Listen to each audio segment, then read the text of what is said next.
Eric Macramalla, sportslawblog.ca. He joins us on the show once again. Eric, good morning. How are you? Good morning. I'm good, guys. How you guys doing? Oh, we're doing all right, but let's start with this because it's probably more important.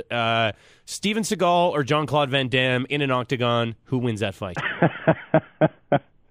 I'm guessing that I'm guessing a draw. They spend more time on their hair than they do fighting each other. Maybe that's the case with Jean-Claude Van Damme.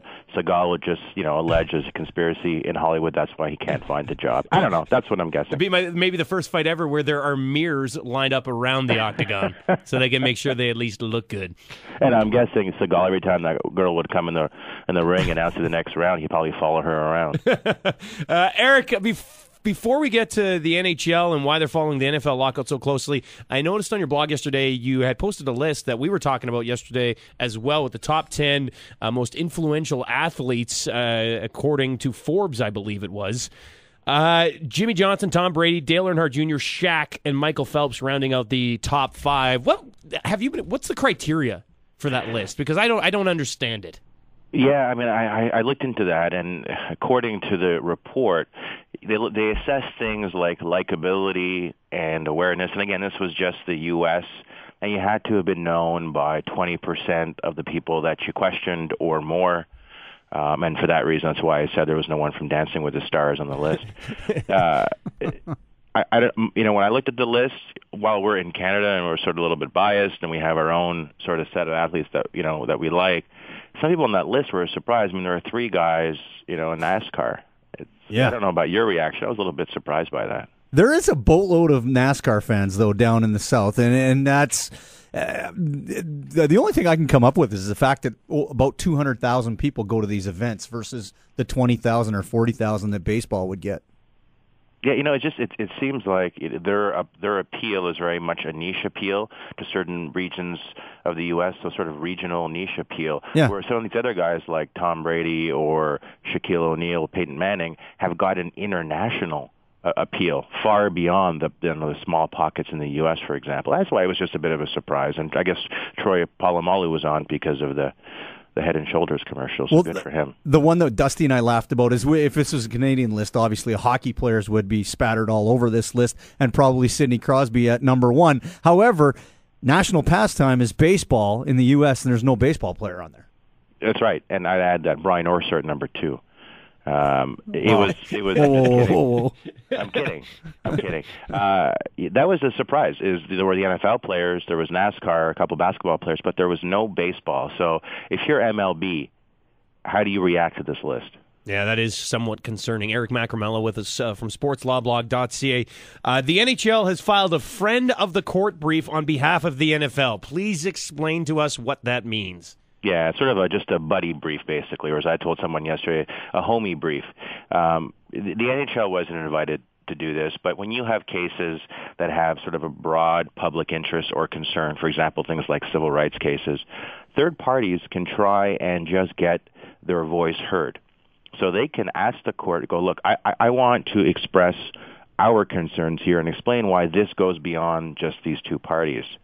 So that's what the NHL did. They filed this brief, and they filed it with the court, and they're basically siding with the NFL. The NFL is taking the position, number one, that, look, the lockout is not illegal. We can lock the players out. We're allowed to do that.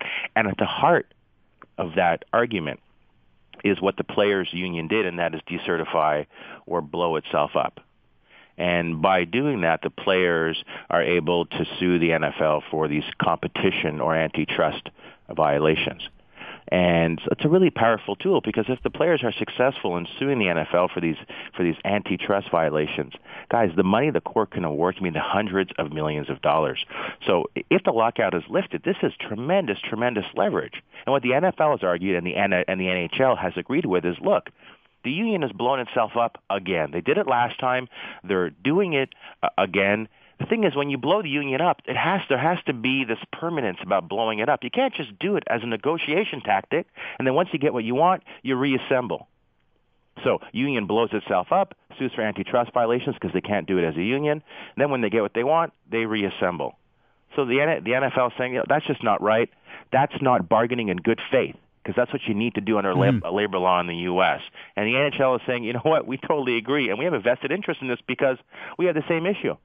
Because, guys, it wasn't out of the question for the Players Union in 2004, 2005 in hockey to also blow itself up and to sue the NHL for these competition violations. I just want to say really quickly, well, what are these competition violations or these antitrust violations? Because as sports fans, antitrust is like the A word. It's a horror show in our minds. Basically, all it means is this, is that the 32 NFL teams can't get together and impose restrictions on the marketplace like free agency, salary caps, and those things because they're actually seen as by the court as being competitors. And competitors cannot get together and fix the marketplace and impose restrictions. Now, the fan at home is saying, well, wait a minute, this is different. It's a league. The teams have to get together. If they don't, the league will be chaotic. Yeah, that's true.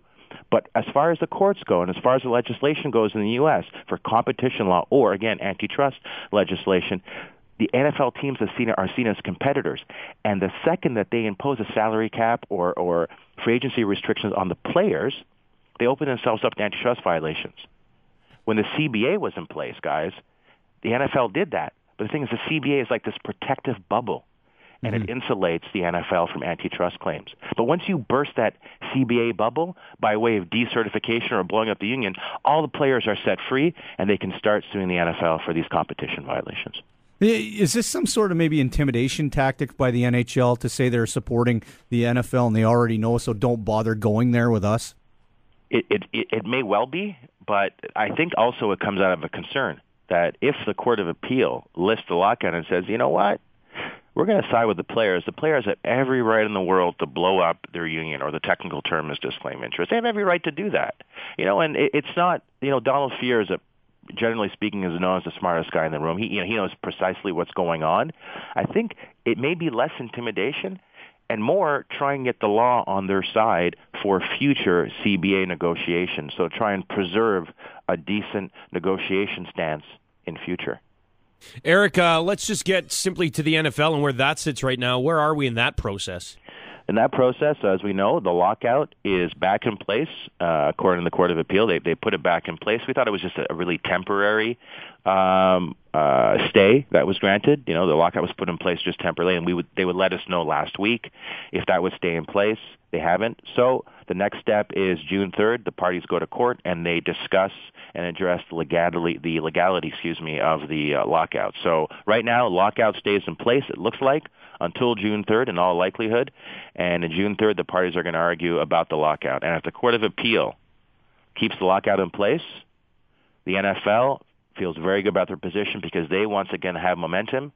And of course, of the two parties, if the NFL has momentum, who has staying power? The NFL has staying power. Something that you linked to on your blog was about a law firm that's trying to recruit mid-level players to intervene in the lockout. What does that mean?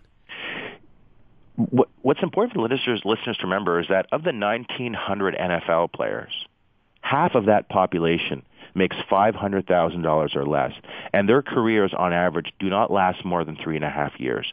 So they are not the Mannings and the Bradys and the Breezes here. They have limited playing time and limited income potential, and they may feel like they don't have a voice at the negotiation table.